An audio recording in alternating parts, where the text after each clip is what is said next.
Student chapter number 6 کے ساتھ ET 353 آج ہمارا سبجیکٹ ہے۔ پچھلی مرتبہ چیپٹر نمبر 5 میں ہم نے DC جنریٹر اور DC موٹر کے مشترکہ نقائص وغیرہ ہم نے پڑھے تھے۔ آج چیپٹر نمبر 6 ہے۔ DC جنریٹر کے اندر DC جنریٹر کی درجہ بندی ہے، فیلڈ ایکسائٹیشن کے لحاظ سے اقسام ہے، سیلف ایکسائٹیڈ جنریٹر ہے، اسپاٹلی ایکسائٹیڈ جنریٹر ہے، اور کنیکشن کے لحاظ سے DC جنریٹر کی اقسام ہم پڑھیں گے۔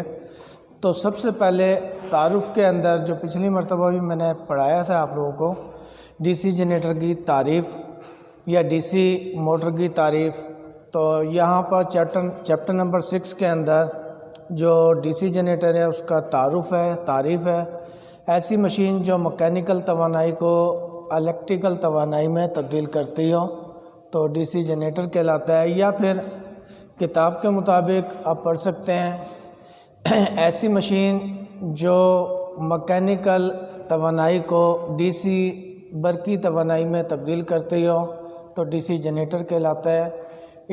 کوئی سا بھی جنریٹر ہے ہمارے پاس، DC جنریٹر ہے یا AC جنریٹر، پیدا AC سورس ہی ہوتی ہے، مگر DC جنریٹر کے اندر کاموٹیٹر AC کو DC میں تبدیل کرتا ہے۔ تو دوسرا ہے DC جنریٹر کی درجہ بندی۔ DC جنریٹر کی جو درجہ بندی ہے دو طرح سے کی گئی ہے۔ نمبر 1 فیلڈ ایکسائٹیشن کے لحاظ سے اور دوسرا کنیکشن کے لحاظ سے۔ فیلڈ ایکسائٹیشن کے لحاظ سے مزید اس کی دو اقسام ہیں، سیلف ایکسائٹیڈ اور separately excited generator. Self excited generator کیا ہے؟ جو اپنی پیدا کردہ سورس سے ایکسائٹ ہوتا ہو تو اس کو ہم سیلف ایکسائٹیڈ جنریٹر کہتے ہیں، اور سیپریٹلی ایکسائٹیڈ ایسا جنریٹر جو کسی بیرونی ذریعے سے ایکسائٹ کیا جاتا ہو اس کو سیپریٹلی ایکسائٹیڈ کہتے ہیں ہم۔ اسی طرح کنیکشن کے لحاظ سے DC جنریٹر کی اقسام ہم پڑھیں گے، جو کہ پچھلی مرتبہ میں نے موٹر کی اقسام بھی آپ لوگوں کو بتائی تھی۔ اس میں 3 اقسام آتی ہیں۔ Number 1 DC series generator, DC shunt generator اور DC کمپاؤنڈ جنریٹر۔ تو اسی طرح اگر وہ اینول کے اندر سوال دے دیتا ہے DC سیریز جنریٹر کیا چیز ہے، تو DC سیریز جنریٹر ایسا جنریٹر جس میں سیریز وائنڈنگ آرمیچر کے سیریز میں لگی ہو، جس کو ہم DC سیریز جنریٹر کہتے ہیں۔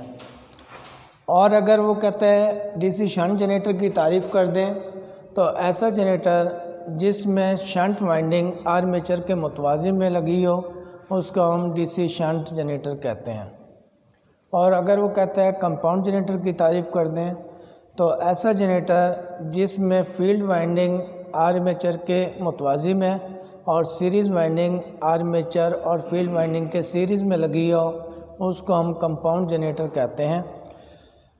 اور اگر وہ پوچھ لیتا ہے کہ DC سیریز جنریٹر کا استعمال کہاں پر کیا جاتا ہے یا کس لیے کیا جاتا ہے، تو DC جنریٹر جو سیریز جنریٹر ہے زیادہ کرنٹ کے لیے ہم استعمال کرتے ہیں، اور DC shunt generator balance current کے لیے، یعنی کہ جو مستقل کرنٹ جو چل رہی ہوتی ہے یا بیلنس لوڈ کے لیے ہم شنٹ جنریٹر استعمال کرتے ہیں، اور ان بیلنس لوڈ کے لیے ہم DC کمپاؤنڈ جنریٹر استعمال کرتے ہیں۔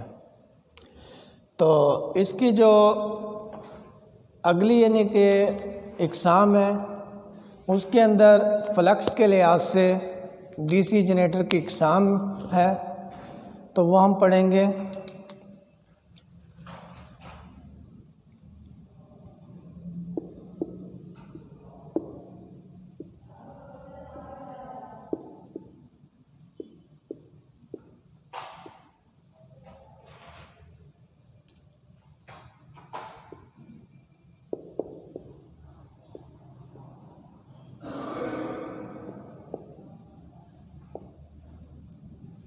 تو اس کے لحاظ سے DC کمپاؤنڈ جنریٹر کی جو اقسام ہے، نمبر 1 کامولیٹیولی کمپاؤنڈ جنریٹر اور ڈفرینشلی کمپاؤنڈ جنریٹر ہے۔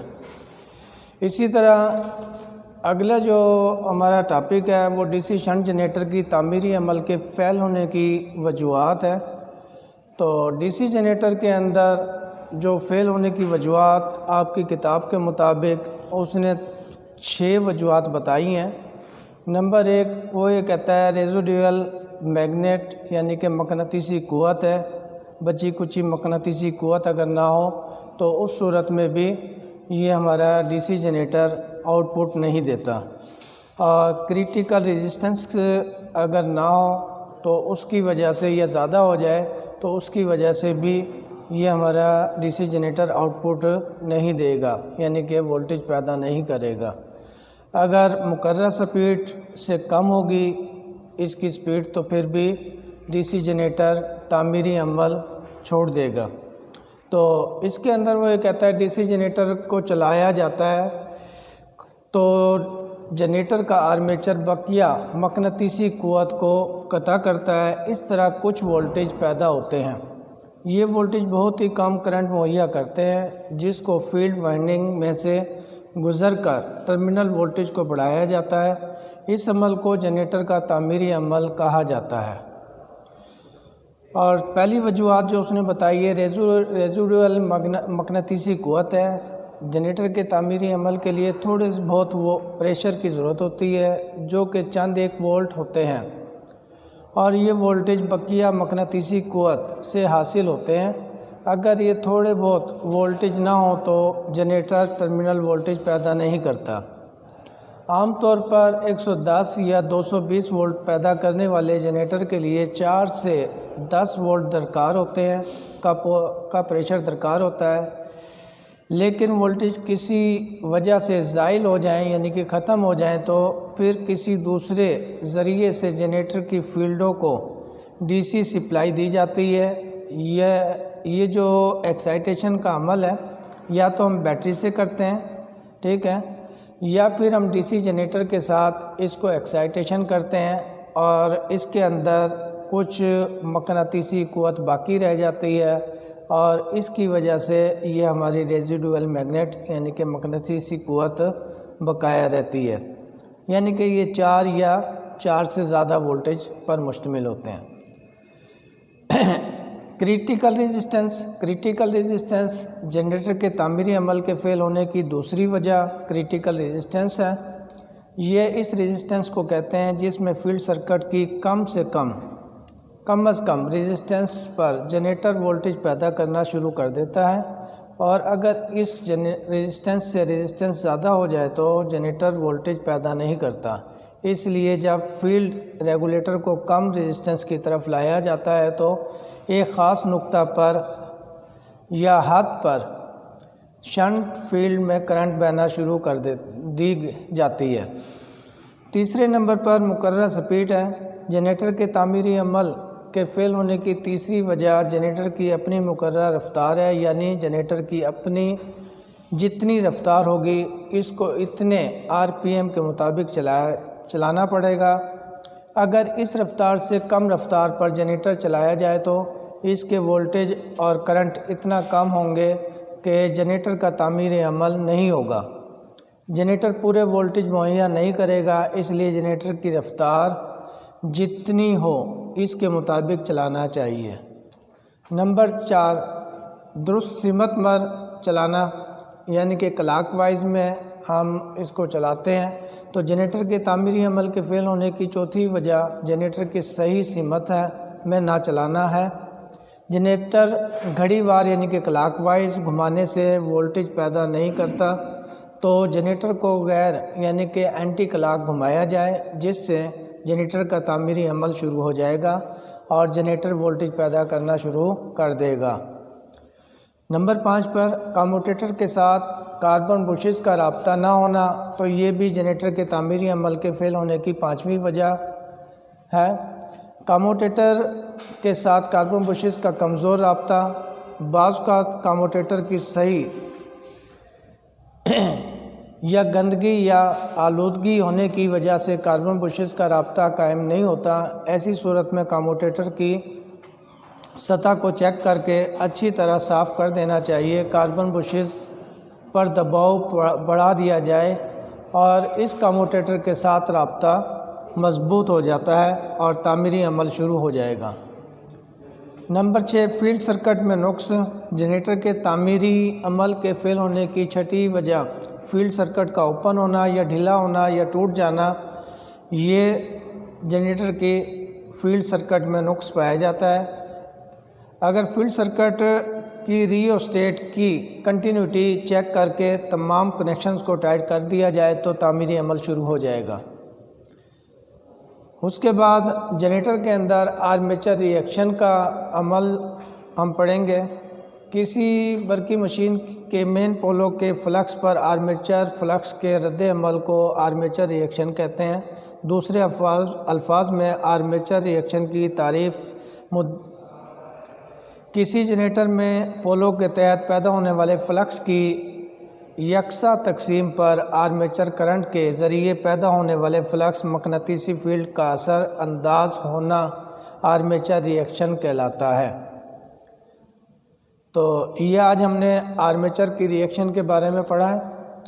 آرمیچر ری ایکشن کو کنٹرول کرنے کے کچھ طریقے پیج نمبر 202 پر دیے گئے ہیں۔ انٹرپول کے استعمال سے اور کمپنسیٹنگ وائنڈنگ کے استعمال سے، یہ دو طریقے اس نے بتائیں جو کہ ہم پڑھتے ہیں۔ یہاں پر پولوں کے انٹرپول کے استعمال سے، انٹرپول ہم پڑھ چکے ہیں پہلے بھی۔ انٹرپول فیلڈ کوائلوں کے درمیان میں لگائے جاتے ہیں اور مقناطیسی یا کاموٹیشن کے عمل کو بہتر کرنے کے لیے انٹرپول لگائے جاتے ہیں۔ یہاں پر آپ کی کتاب کے مطابق آرمیچر ری ایکشن کو کنٹرول کرنے کے لیے مین پولوں کے درمیان موجود خالی جگہ میں یوک کے ساتھ انٹرپول لگائے جاتے ہیں۔ جنریٹر کی صورت میں ان پولوں کی پولارٹی گردش کی سمت میں آنے والے اگلے پولوں کے مطابق ہوتی ہے، جبکہ موٹروں کی صورت میں ان کی پولارٹی مخالف ہوتی ہے۔ تو انٹرپول آرمیچر ری ایکشن کے کراس میگنیٹائزنگ اور ایفیکٹ کو نیوٹرل کرتے ہیں۔ مین پولوں کے درمیان motive force, electro motive force north pole سے ساؤتھ پول کی طرف ہوتی ہے، جس کو ویکٹر آف سے ظاہر کیا گیا ہے۔ آرمیچر کی وجہ سے پیدا ہونے والی کراس میگنیٹائزنگ MMF عموماً 90 ڈگری پر ساؤتھ سے نارتھ پولوں کی طرف ہوتی ہے، جس کو ویکٹر OA سے ظاہر کیا گیا ہے۔ آپ کی جو بک ہے پیج نمبر 202 پر یہ اس نے ویکٹر بھی دکھائی ہے اور اس میں وہ بتا رہا ہے کہ انٹرپولوں کی وجہ سے پیدا ہونے والی MMF کی سمت OA کے مخالف ہوتی ہے، جس کو BC سے ظاہر کیا گیا ہے۔ یہ ایک دوسروں کو زائل کر دیتے ہیں۔ کراس میگنیٹائزنگ کو ختم کرنے کا کام تمام لوڈز پر آٹومیٹک ہوتا ہے۔ دوسرا جو آرمیچر ری ایکشن کو کنٹرول کرنے کا جو دوسرا طریقہ ہے کمپنسیٹنگ وائنڈنگ کے استعمال سے ہے۔ یہ وائنڈنگ ان مشینوں میں آرمیچر ری ایکشن کی وجہ سے کراس میگنیٹائزنگ کے اثر کو نیوٹرل کرتی ہے۔ جس طرح آپ پڑھ چکے ہیں کہ جو AC مشین کی اقسام تھی اس میں ایک اقسام تھی naan capacitor motor. Naan capacitor motor کو ہم شیڈڈ پول موٹر بھی کہتے ہیں۔ اس میں شیڈنگ رنگ چڑھائے جاتے ہیں اور کمپنسیٹنگ وائنڈنگ کے استعمال کے اندر اس کی جو پول شوز ہیں اس کے اندر بھی ایک رنگ چڑھا دیا جاتا ہے جو کہ کمپنسیٹنگ وائنڈنگ کہلاتی ہے۔ یہ اور یہاں پر وہ آپ کی کتاب کے مطابق وہ کہتا ہے یہ کمپنسیٹنگ وائنڈنگ فلکس کا یا ہٹاؤ یا تبدیلی آرمیچر کے کوائلوں میں ساکن انڈیوسڈ EMF پیدا کرتا ہے۔ اس EMF کی مقدار کا انحصار لوڈ میں ہونے والی اچانک تبدیلی اور تبدیلی ہونے کی مقدار پر ہوتا ہے۔ یہ وائنڈنگ پول شوز میں موجود سلاٹس میں مضبوطی سے جما دی جاتی ہے، یعنی کہ لگا دی جاتی ہے۔ انہیں آرمیچر وائنڈنگ کے سیریز میں اس طرح جوڑا جاتا ہے کہ ان میں چلنے والی کرنٹ پول شوز کے نیچے آنے والے آرمیچر کنڈکٹرز میں گزرنے والی کرنٹ کے مخالف ہو۔ ان وائنڈنگز کی قیمت اور پول شوز میں لگانے کے لیے ضرورت پڑنے والی جگہ کو مد نظر رکھتے ہوئے یہ وائنڈنگ صرف بڑی مشینوں میں ہی استعمال کی جاتی ہے جن میں لوڈ کی تبدیلیاں زیادہ واقع ہوتی ہیں۔ جنریٹر کے نقائص میں ہم پچھلی مرتبہ مشترکہ نقائص پڑھ چکے تھے، اس میں کچھ ایک دو نقائص اور دیے گئے ہیں چیپٹر نمبر 6 کے اندر جنریٹر کے نقائص کے اندر۔ وہ کہتے ہیں جنریٹر برقی طاقت پیدا نہیں کرتا، یعنی کہ آؤٹ پٹ وولٹیج پیدا نہیں کرتا، تو اس میں نقائص جو ابھی ہم نے پڑھا تھا ریزیڈول میگنیٹ ہے، یعنی کہ بچی کچی مقناطیسیت کا ختم ہو جانا، یا بچی کچی مقناطیسیت الٹ پولرٹی کی ہو جانا، تو اس میں یہ دوسرا نقائص تھا۔ اسباب کے اندر ریزیڈول میگنیٹ رفتہ بہ رفتہ ختم ہو گئی ہوگی یا کافی عرصے یعنی کہ ہم نے استعمال نہ کیا ہو، تو اس صورت میں بھی بچی کچی مقناطیسیت ضائع ہو جاتی ہے، ختم ہو جاتی ہے، یا پھر فیلڈ کوائلوں سے کرنٹ کی سمت الٹ ہے۔ علاج کسی بھی دوسرے جنریٹر یا بیٹری یا خشک سیل سے درست پولارٹی رکھتے ہوئے مکنائے جائیں، یعنی کہ ایکسائٹ کیے جائیں، یا فیلڈ پولوں کو مناسب پولارٹی میں سپلائی دیں، یا مشین کو نارمل رفتار سے زیادہ رفتار پر چلایا جائے۔ برشوں سے آرمیچر کا شارٹ ہو جانا، پولوں پر کسی ہتھوڑی سے ٹھوکر لگا کر کسی بھی نقص کا علاج ہو جاتا ہے، یعنی کہ پولوں کے درمیان جو اس کے اندر مٹی وغیرہ آ جاتی ہے یا زنگ لگ جاتا ہے، اگر کسی ہتھوڑے کی مدد سے ہم ضرب لگائیں گے تو اس کے اندر مٹی ہٹ جائے گی، تو اس صورت میں بھی یہ بچی کچی مقناطیسیت آ جاتی ہے۔ تو یہ اس کے اندر کچھ نقائص تھے جو ہم نے پڑھے ہیں۔ تو یہ چیپٹر نمبر 6 بھی ہمارا کمپلیٹ ہو گیا۔ اس میں زیادہ تر تھیوری پر مشتمل تھا، یہ کوئی پریکٹیکلی دکھانے والی کوئی چیز نہیں تھی۔ کنیکشن کے لحاظ سے ڈی سی جنریٹر کی اقسام میں بتا چکا ہوں، موٹر کی اقسام بھی میں بتا چکا ہوں۔ تو اگلی مرتبہ انشاءاللہ چیپٹر نمبر 7 ہم پڑھیں گے ریپیئر کے متعلق۔ اوکے، اللہ حافظ۔